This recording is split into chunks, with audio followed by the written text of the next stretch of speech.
بسم الله الرحمن الرحيم. نحمده ونصلي على رسوله الكريم، أما بعد.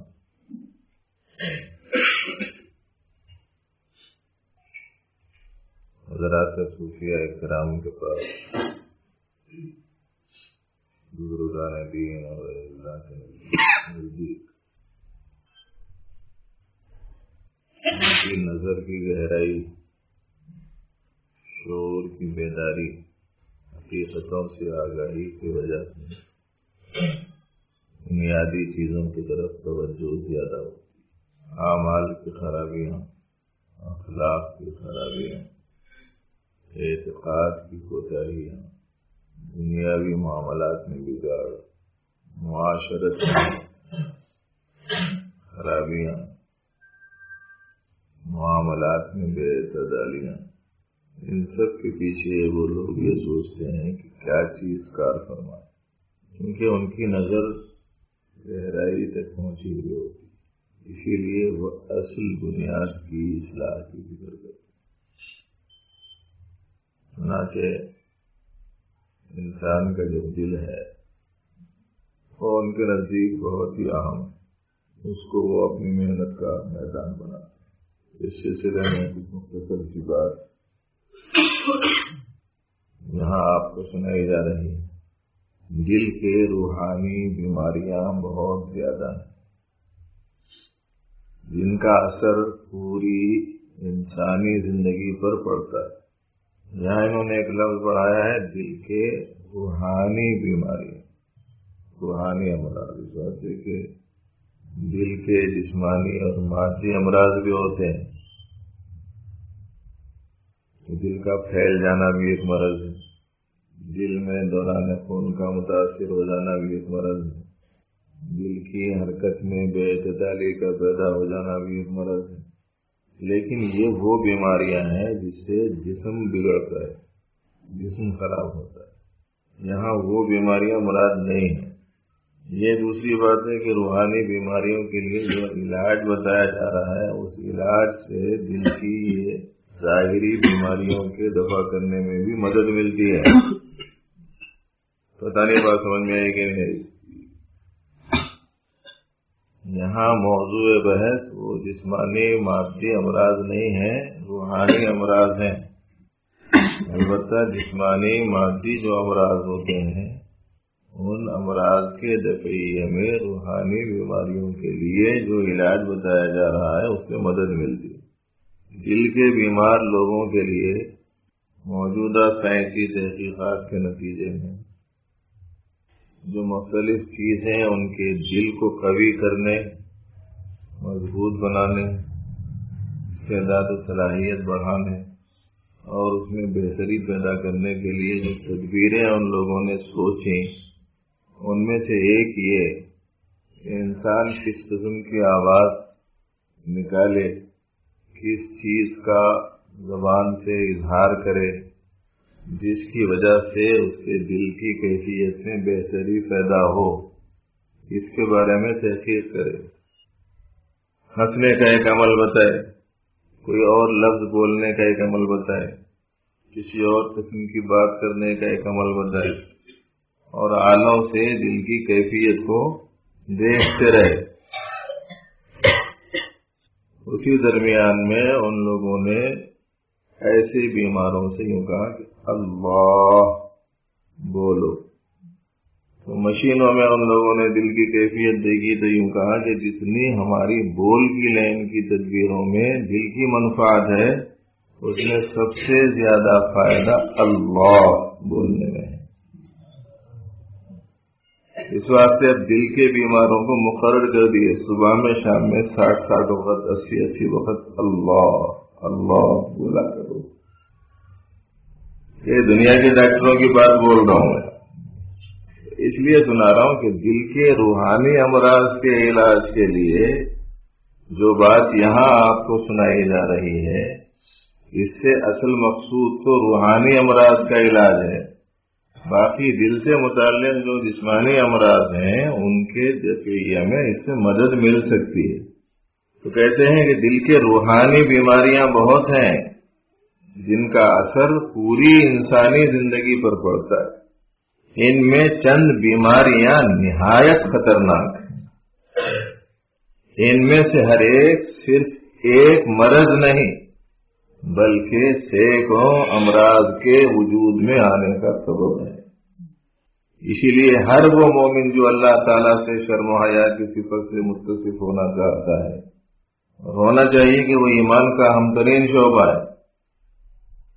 ایمان کی 70 سے زیادہ شاخیں ہیں، ان میں سب سے اونچی قول لا الہ الا اللہ اور سب سے معمولی راستے سے تکلیف دینے والی چیز کا ہٹانا۔ اب بیچ کی بہت سی ہیں، لیکن نبی رحمت صلی اللہ علیہ وسلم نے بیچ کی صفات میں سے صرف ایک صفت بیان کی، اور وہ ہے حیا۔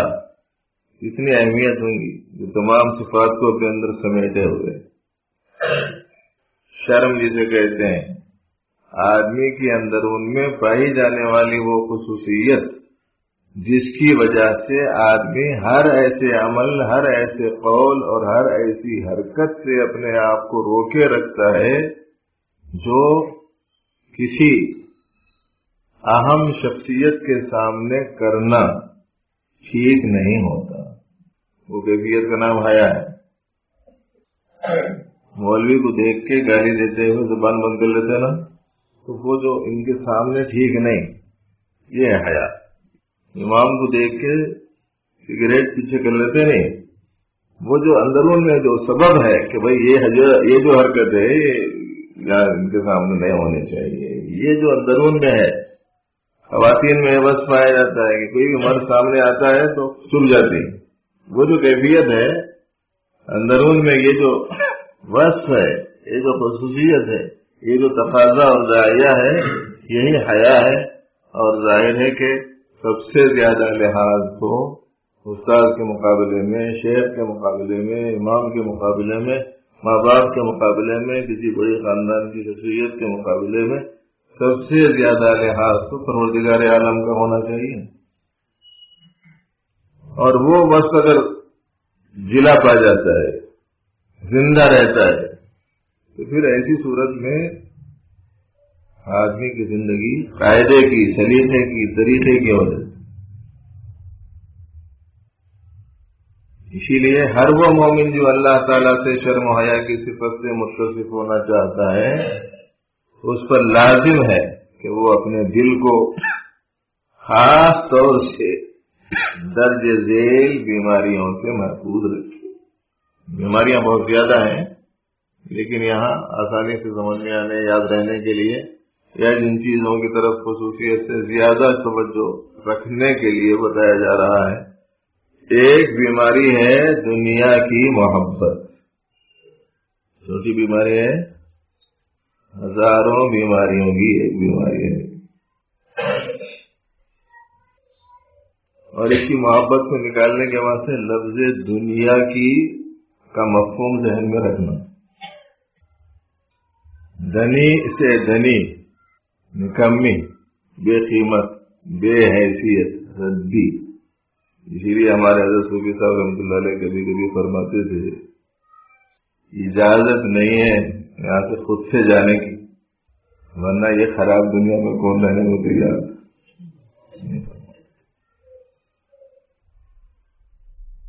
خرابی خرابیاں، عیوب ہی عیوب، نقائص ہی نقائص، مصائب ہی مصائب، آفات ہی آفات۔ دنیا جو بنی دنیس، دنی مانا نکمی، بے قیمت، بے حیثیت، ردی مان۔ اب اس کی محبت نکالنے کے واسطے یہ لفظ کی طرف دھیان دینے، توجہ کرنے کے لیے بول رہے۔ قریب بھی ہے، آخرت کے مقابلے میں بول کے بھی دنیا بول، لیکن پروردگار عالم نے جو قرآن پاک میں جگہ جگہ فرما دیا ہے، بل تؤثرون الحیات الدنیا والآخرۃ خیر وابقی، تم دنیا کی زندگی کو ترجیح دیتا، حالانکہ آخرت بہت ہی اچھی ہے، شاندار ہے، دنیا کے مقابلے میں بہت اچھی، وابقی، شاندار بھی، پائیدار بھی، رہنے والی بھی ہے۔ دنیا رہنے والی نہیں ہے، آخرت رہنے والی.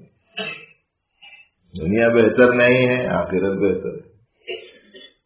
اللہ تعالیٰ نے فرمایا وَلَلْآخِرَةُ خَيْرٌ لَكَ مِنَ الْأُولَى. آخرت بہتر ہے آپ کے پاس دنیا سے. مَا عِندَكُمْ يَنْفَدُ وَمَا عِندَ اللَّهِ بَاقٍ. جو تمہارے پاس سے ختم ہو جائے گا، جو اللہ کے پاس ہے وہ رہنے والا ہے. کل شیء ہالک، ہر چیز ختم ہو جائے گا. کل من علیہا فان، ہر چیز کو بنایا. اسی لیے حضرت سیدنا علی رضی اللہ تعالیٰ عنہ کے پاس میں کوئی صاحب کوئی مکان خریدنے کے واسطے کسی سے بات چیت کر لے کے لکھائی پڑھائی کے واسطے کہ ذرا آپ لکھ دیجئے قاعدے قانون سے لکھ دے سکتے تو لکھے گا.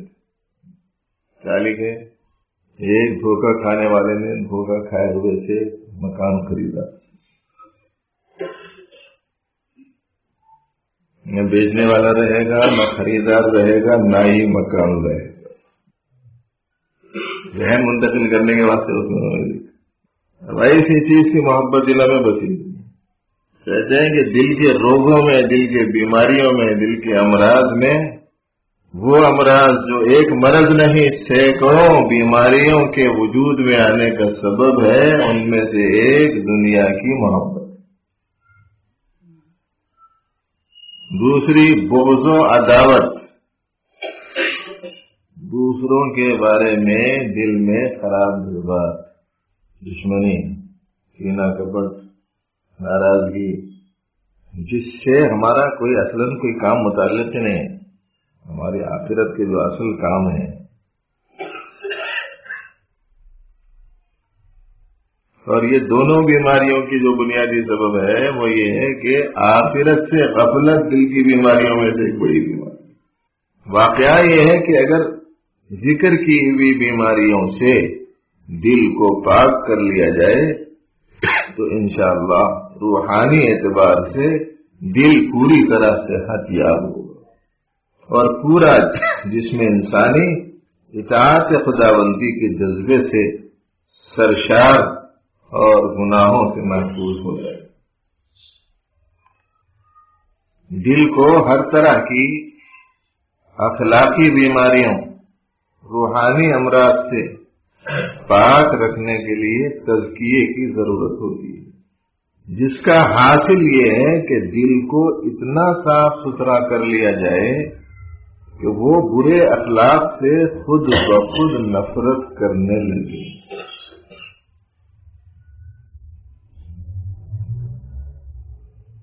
گندگی ہی میں آدمی رہتا رہے تو مکان گندا ہوتا رہے، جگہ گندی ہوتی رہے، زندگی گزارتا رہے.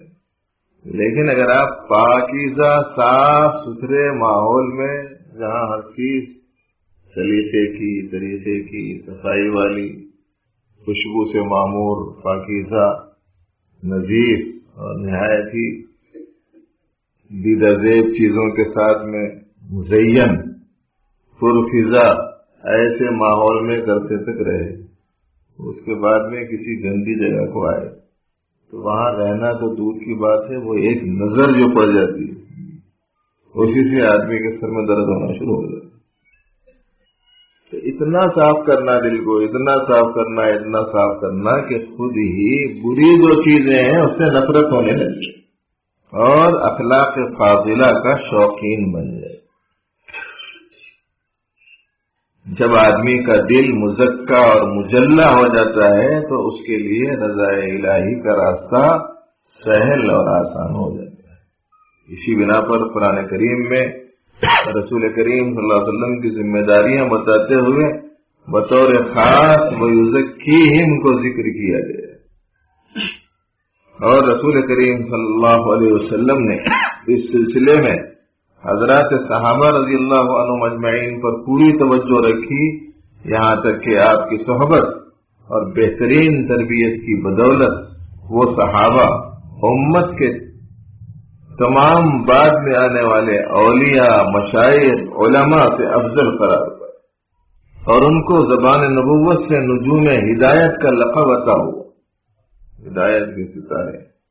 تزکیے کے بعد ان کی صفات عالیہ کیا تھیں؟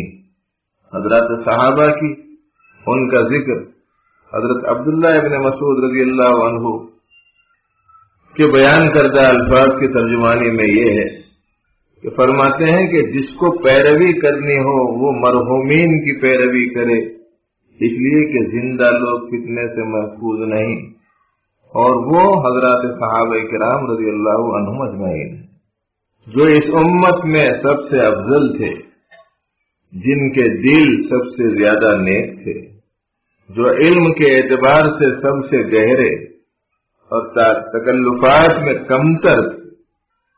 تکلف نہیں ہوتا تھا حضرات صحابہ کرام کے پاس۔ اللہ تعالیٰ نے جن کو اپنے نبی کی رفاقت اور اپنے دین کی حفاظت کے لیے منتخب فرما لیا تھا، لہذا ان کی فضیلت پہچانو، ان کے نقش قدم پر چلو، جہاں تک ہو سکے ان کے اخلاق و سیرت پر مضبوطی سے قائم رہو، کیونکہ وہ سیدھے راستے پر گامزن۔ الغرض دل کو قساوت سے، سختی سے محفوظ کر کے صاف ستھرا اور نیکیوں کا عادی بنانا ہر مومن کی ذمہ داری ہے۔ اس کے لیے محنت اور ہمت بلند کرنے چاہیے۔ جو شخص جتنا زیادہ تزکیے میں آگے بڑھے گا اتنا ہی قرب خداوندی میں آگے بڑھتا چلا جائے گا اور رحمت الہی سے مالا مال ہو جائے گا۔ حضرت نسبتیں حاصل بہت سی ہیں غلام، زندگی گلزار ہی گلزار ہے۔ پروردگار عالم جب مل جاتے ہیں نا کسی کو، پھر ہمیشہ مزے میں رہتے۔ دیکھنے والے کو کبھی کبھی ایسا سمجھ میں آ جاتا ہے کہ یہ شاید بھی تکلیف میں ہے، مگر وہ اصل میں تکلیف میں نہیں رہتا، ان کو مزے میں رہتا۔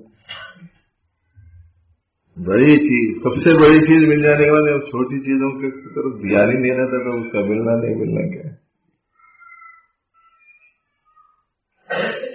اب سوال یہ ہے کہ دل کا تزکیہ کیسے کیا جائے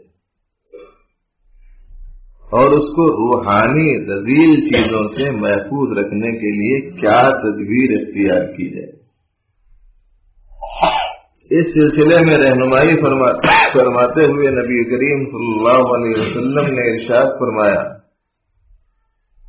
کہ ہر چیز کو صاف کرنے اور مانجنے کا آلہ ہوتا ہے، اور دل کی صفائی کا ذریعہ اللہ تعالی کا ذکر ہے، اور ذکر اللہ سے زیادہ کوئی چیز اللہ تعالی کے عذاب سے بچانے والی نہیں۔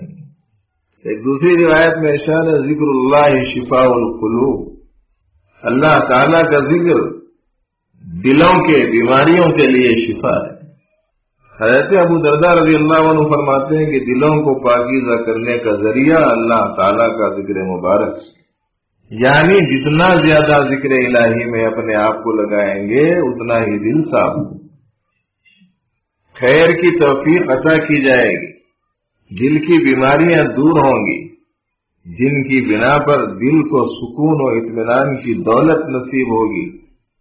قرآن کریم میں فرمایا گیا الذین آمنوا وتطمئن قلوبهم بذکر اللہ الا بذکر اللہ تطمئن القلوب، جو لوگ ایمان لائے اور ان کے دل اللہ کے ذکر سے اطمینان پاتے ہیں، سن لو اللہ کے ذکر ہی سے دلوں کو اطمینان نصیب ہوتا ہے۔ آپ کہتے ہیں کہ صاحب یہ ذکر کے بارے میں توجہ تو بار بار دلائی جاتی ہے، صبح شام کے اذکار بھی بتا دیے گئے ہیں، اور کہتے ہیں کہ اتنی مرتبہ تسبیح پڑھ لو، اس کے باوجود پھر اس کی تکرار گائے گو ہوتی۔ بھائی اس کی تکرار اس واسطے ہے کہ تکرار کرتے کرتے، سنتے سنتے، سناتے سناتے کیا کیفیت ہو جائے؟ الذین یذکرون اللہ قیاما وقعودا وعلی جنوبہم، کہ ہم مصداق بن جائیں، یعنی اللہ کی یاد دل میں جم جائے، دل کا رخ پروردگار عالم کی طرف ہو جائے، ہمیشہ یاد الہی میں مستغرق رہنے لگ جائیں۔ کیسے تھے ہمارے بزرگ، ہمارے اکابر؟ اس کی ترجمانی آپ کلام غلام میں پڑھیں گے تو جگہ جگہ ملے گی کہ ان کی کیا حال ہے۔ اس جگہ حضرت فرماتے ہیں ان کا مخصوص انداز ہے اور خاص اصطلاح ہے، تیری یاد اور شہود پر میری زندگی کا ثبات ہے، تیرا وصل میری حیات ہے، تیرا فصل میری ممات ہے۔ مگر سمجھ میں اکثر کو نہیں آیا ہے۔ 2 مراحل پورے کر لینے کے بعد کفر و کفریات، شرک و شرکیات سے اپنے آپ کو پاک کر لینے کے بعد حسن عقیدہ، حسن عمل کے حامل ہونے کے بعد تقویٰ اور پرہیزگاری میں آگے قدم بڑھاتے ہوئے جب علم قرب آدمی کو حاصل ہونے لگتا ہے اور قرب الہی کے حقائق منکشف ہوتے ہیں اور آدمی کو سمجھ میں آتا ہے کہ اللہ نے فرمایا ہے کہ میں اپنے بندوں سے قریب ہوں، میں اپنے بندے سے اقرب ہوں، میں اپنے بندے کا محیط ہوں اور میں اپنے بندے کے ساتھ ہوں۔ یہ بھی باتیں سمجھ میں آنا شروع ہوئی۔ قرآن شریف ہے نا، اللہ تعالیٰ نے فرمایا اذا سألك عبادی عنی فإنی قریب، میرے بندے میرے بارے میں پوچھتے ہیں، آپ بتا دیجئے کہ میں تو پاس ہی ہوں۔ حضرات صحابہ نے پوچھا تھا نبی رحمت صلی اللہ علیہ وسلم سے، پروردگار ہمارا کہاں ہے؟ دور ہے تو ذرا زور سے بولیں، قریب ہے تو اس سے سرگوشی اور مناجات کریں۔ جواب میں اللہ نے فرمایا اذا سألك عبادی عنی فإنی قریب، میرے بندے میرے بارے میں پوچھتے ہیں، آپ کہہ دیجئے میں تو قریب ہی ہوں۔ ہمارے حضرت صوفی صاحب رحمۃ اللہ علیہ فرماتے تھے قریب ہے، تو پھر اس کے بعد میں سوال پیدا ہوتا ہے کتنے قریب ہیں؟ اور اس کا جواب ہے نحن اقرب الیہ من حبل الورید، انسان کی جو جان کی رگ ہے، شہ رگ، اس سے زیادہ قریب ہے۔ اور ایک جگہ فرمایا نحن اقرب الیہ منکم ولکن لا تبصرون، تم سے تم جتنا قریب ہو اس سے زیادہ ہم تمہارے قریب ہیں۔ اس قدر ان کی قربت۔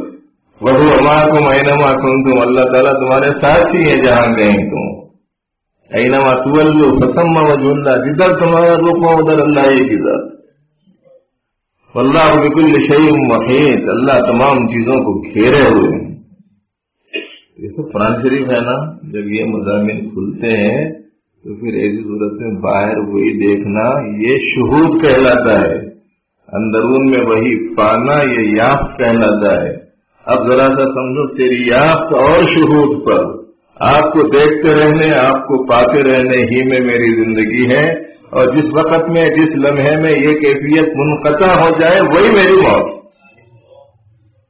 تیرا وصل میری حیات ہے، تیرا فصل میری ممات ہے۔ لیکن اس تیسرے مرحلے پر پہنچنے کے واسطے یہ 2 سیڑھیاں تو پار کرنا نا، اس کے واسطے جدوجہد ہے، محنت ہے، کوشش ہے۔ تو یہ جو ذکر کی کثرت کے بارے میں توجہ دلائی جاتی رہتی ہے، اس کی وجہ یہ ہے کہ 24 گھنٹے ہمہ وقتی طور پر آدمی پروردگار عالم کو یاد رکھنے والا بن جائے، اس کا دل یاد الہی سے سرشار ہو۔ ظاہر ہے کہ آدمی مطمئن اسی وقت ہو سکتا ہے جبکہ اسے آئندہ کی زندگی میں کوئی خطرہ درپیش نہ ہو، اور جو شخص گناہ کرنے والا ہے وہ مطمئن نہیں ہو سکتا، اس لیے اسے آئندہ اپنی بدعملیوں کی سزا کا خطرہ ہمیشہ دامنگیر رہے گا جو اس کی زندگی کو مقدر کرتا رہے گا۔ اس سے معلوم ہو گیا کہ دنیا اور آخرت میں وہی لوگ اطمینان و عافیت میں رہ سکتے ہیں جو ذکر الہی میں اپنے آپ کو مشغول رکھیں اور گناہوں سے بچتے رہیں۔ مطلق ذکر الہی کے ساتھ خاص طور سے استغفار کو بھی احادیث طیبہ میں دل کی صفائی اور پاکیزگی کا سبب بتایا گیا ہے۔ جیسے ذکر الہی دل کی صفائی کا سبب ہے، ایسے ہی خصوصیت سے احادیث مبارکہ میں استغفار کو بھی دل کی صفائی اور پاکیزگی کا سبب بتایا۔ کتاب الدعاء طبرانی میں یہ ارشاد نقل کیا گیا ہے ان للقلوب صدا كصد النحاس وجلاؤها الاستغفار، دلوں میں بھی تانبے کی طرح زنگ لگتا ہے جس کی صفائی کا ذریعہ استغفار ہے۔ پیارے نبی علیہ الصلوۃ والسلام نے ایک جگہ ارشاد فرمایا میرے دل پر غبار سا آ جاتا ہے، چنانچہ میں ہر دن 100 مرتبہ استغفار کرتا ہوں۔ دیگر احادیث میں بھی کثرت سے استغفار کرنے کی تاکید وارد ہوئی ہے۔ اس کے ذریعے دل کی صفائی کی اصل وجہ یہ ہے کہ گناہوں پر ندامت کے ساتھ جب آدمی استغفار کرے گا تو ندامت و شرمندگی کی بنا پر خود بخود دل میں نرمی پیدا ہو جائے گی اور رب العزت کی بڑائی اور اپنی عاجزی کا احساس پیدا ہوگا، اور یہ احساس دل کے تزکیے کا سب سے مؤثر ذریعہ ہے۔ تدبیر دل کی صفائی کے لیے ایک ہے ذکر اللہ کی کثرت، دوسرا ہے استغفار کی کثرت، تیسرے دل کی صفائی کے لیے اللہ والوں کی صحبت بھی بے مثال تاثیر رکھتی ہے۔ قرآن کریم میں فرمایا گیا ارکعوا مع الراکعین اور کونوا مع الصادقین، سچوں کے ساتھ رہو جیسی ہدایات دے کر اس جانب رہنمائی فرمائی ہے کہ اعمال صالحہ کا شوق اور بری باتوں سے بے رغبتی کا ملکہ حاصل کرنے کے لیے اللہ تعالیٰ کے مقرب بندوں کی صحبت میں وقت لگانا اور ان کے دامن فیض سے وابستہ ہونا بھی انتہائی مؤثر اور مفید ذریعہ ہے۔ رمضان المبارک میں اعتکاف کی عبادت بھی اسی مقصد سے مشروع کی گئی ہے کہ آدمی کو ایسا ماحول ملے جہاں رہ کر وہ یکسوئی کے ساتھ عبادت طاعت میں وقت لگا سکے اور گناہوں کی جگہوں سے محفوظ رہ سکے۔ تجربہ یہ بتاتا ہے، صاحب کتاب لکھتے ہیں، تجربہ یہ بتاتا ہے کہ دلوں کا تزکیہ محض کتابیں پڑھ لینے اور معلومات کے ذخیرے جمع کر لینے سے ہرگز نہیں ہو سکتا، بلکہ اس مقصد کی تحصیل کے لیے اصحاب معرفت اولیاء اللہ سے وابستگی اور ان کی ہدایات کے مطابق زندگی گزارنے کی ضرورت پڑتی ہے۔ اس لیے ضروری ہے کہ جس طرح آدمی جسمانی امراض کے علاج کے لیے بہترین اور قابل ڈاکٹر کو تلاش کر کے اپنے کو اس کے حوالے کر دیتا ہے اور اس کے بتائے ہوئے نسخے پر عمل کر کے اور پرہیز کا اہتمام کر کے شفا حاصل کرتا ہے، اسی طرح اپنے روحانی امراض کے علاج کے لیے بھی ماہر روحانی طبیب تلاش کرنا چاہیے۔ دل کے چھپے ہوئے امراض کا آدمی خود اپنا علاج نہیں کر سکتا، نفس کے مکائد اتنے خطرناک ہیں اور شیطان کے فریب اتنے گہرے اور باریک ہیں کہ ان کا ادراک خود آدمی کو نہیں ہو سکتا، بلکہ عموماً ایسا ہوتا ہے کہ جس چیز کو آدمی عین عبادت سمجھا رہتا ہے وہی اس کے لیے ترقی میں سب سے بڑی رکاوٹ اور زہرناک ہوتی ہے۔ اس طرح کے امراض کی تشخیص شیخ کامل ہی کر سکتا ہے۔ اب یہ کیسے پتا چلے کہ کون شیخ کامل ہے اور کون ناقص؟ تو اس سلسلے میں حضرت مجدد الملت حکیم الامت حضرت تھانوی رحمۃ اللہ علیہ نے درج ذیل 10 علامتیں بتائی جن کو دیکھ کر شیخ کامل کو پہچانا جا سکتا ہے۔ بہت سے لوگ اصلاح کے سلسلے میں پوچھتے رہتے ہیں کہ بھئی کہاں مناسب ہے کیا نہیں۔ کچھ لوگوں کی نشاندہی ان کے مزاجوں کے حساب سے کر دی جاتی ہے، بعض لوگوں کے واسطے عمومی حیثیت سے کچھ نشانیاں اور علامتیں بدلا دی جاتی ہیں، اور بعض تو ایسے بھی ہوتے ہیں کہ جو کسی سے متعلق ہوتے ہیں تو پھر کسی اور سے متعلق ہونا چاہتے ہیں۔ تو اس سلسلے میں جو اس لائن کی ضروری ہدایات و معلومات ہیں وہ بھی حاصل کرتے رہنے چاہیے۔ شیخ کامل وہ ہے جس میں یہ علامتیں ہوں: بقدر ضرورت علم دین رکھتا ہو، بہت ضروری شرط ہے، کچھ ہے نہیں کچھ نہیں جانتے۔ گزشتہ پیوستہ کسی مجلس میں آیا تھا نا، ایک صاحب بہت باریک قسم کی باتیں پوچھ رہے تھے کسی بزرگ کے پاس رہ کر ایک عرصے تک۔ انہوں نے پوچھا کہ بھائی ذرا نماز سے متعلق مسائل تو سمجھاؤ، تو انہوں نے کہا کہ مجھے پتہ نہیں۔ بقدر ضرورت علم دین رکھتا ہو، عقائد اور اعمال و اخلاق میں شرع کا پابند ہو، شرع شریف اسلام کے جو عقیدے ہیں، اسلام کے جو اعمال و اخلاق ہیں اس کا پابند، دنیا کی حرص نہ رکھتا ہو، لوگوں کے مال پر چیزوں پر اس کی نظر نہیں۔